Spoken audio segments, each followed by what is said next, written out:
Right, let's do this. One take. KTM Duke 200,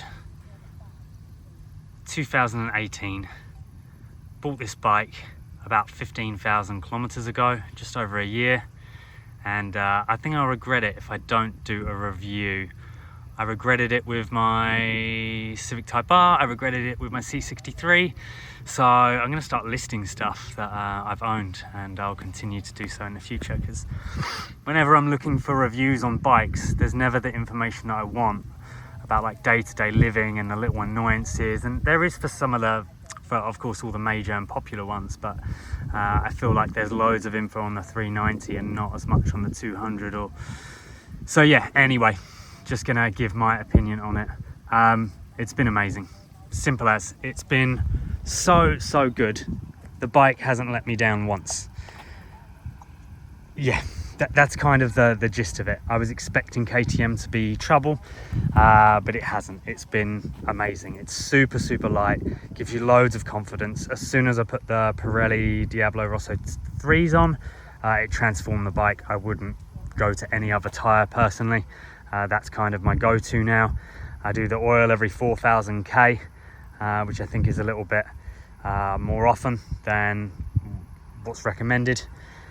And basically just serviced it and kept it going. The only things I've changed are the levers here. These are actually cheap Lazada shoppy jobbies. I got the levers and grips, and they're considerably better. This actually gave better throttle response. There's not as much play in it, although there it looks like there's loads. It's a lot better than the standard. I've kept the mirrors because I like them, because I can see, and in Vietnam you need to see. It's really important, because if you can't see, you'll die. And even if you can see, you might die.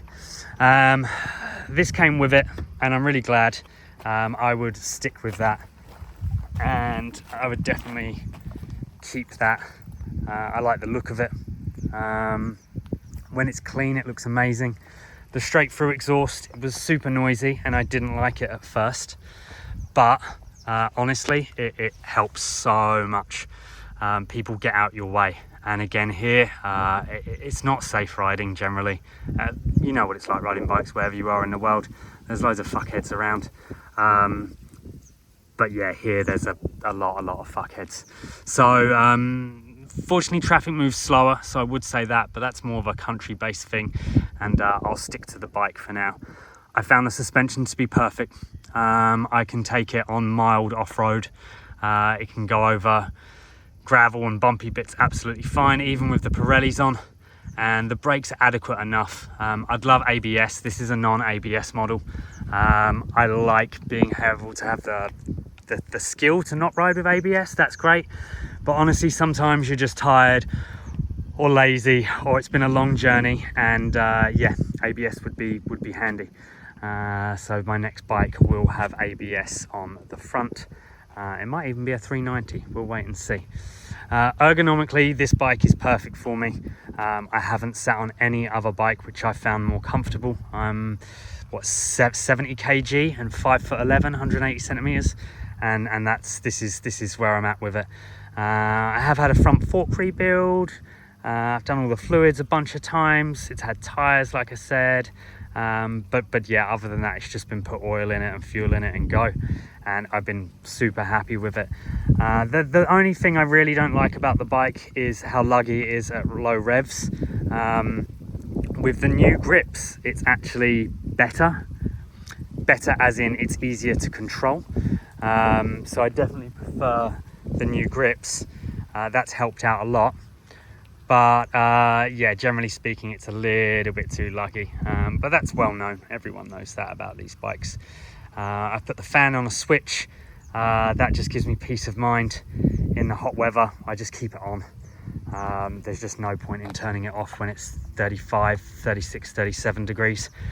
So I'll let the bike warm up for just a couple of minutes, and then I'll turn the fan straight on, and that will stay on for my journey. I know these run hot, but I haven't had any problems with heat. Yeah, so really happy with the seat. Done loads of touring on it and long journeys. I'll give you back box for it, and top box even. And yeah, it's been sweet as, even with +1 on the back. albeit a very small +1. It's been perfect for touring, and I've done multiple tours on the Ho Chi Minh Trail, all of that, and out west where the roads get a bit more fun. So yeah, it's been a perfect touring bike, and you only realize that when you ride other bikes as well. I've got a CB400 2009, which I'll do another review on, and after taking that out onto the trail and going out west, this bike makes a better tourer. I found the suspension much more comfortable, and just the weight of it really helps. It's so maneuverable even when you've got a passenger in a top box. So I imagine this with a bit more power would be really fun. But that's the thing with this country, you don't need the power. That's kind of the thing behind it. You don't need anything bigger than this, unless you are a big person. This will be fine. Maybe the 390 would be the perfect solution. And I know in other countries people say it's underpowered and not enough for the highway, freeway, motorway, but here honestly the traffic's only moving at like 50-60k, so a 200 is absolutely fine. Had it up at the indicated 133 that other people seem to get. I've done that a couple of times, gets there eventually, but it's just fun.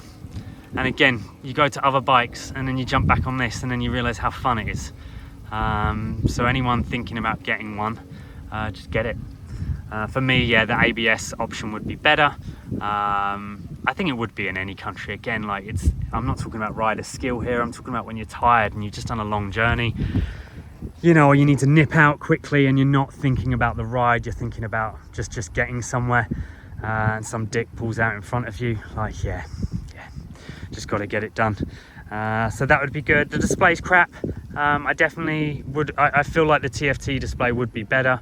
Not for all the gizmos. I hate all the gizmos on bike. I don't want it for that. I want it so I can see it clearly in the rain.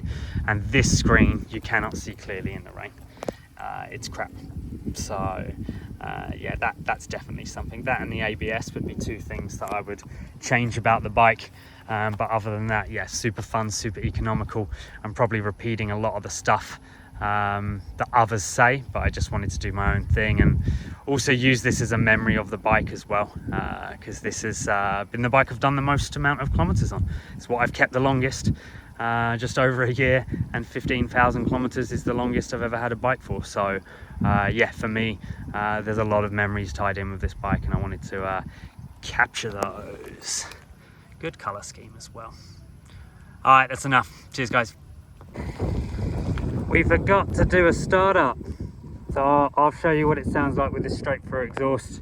I love it. As I said, I didn't at the beginning, but I do now. Let's give it a little go.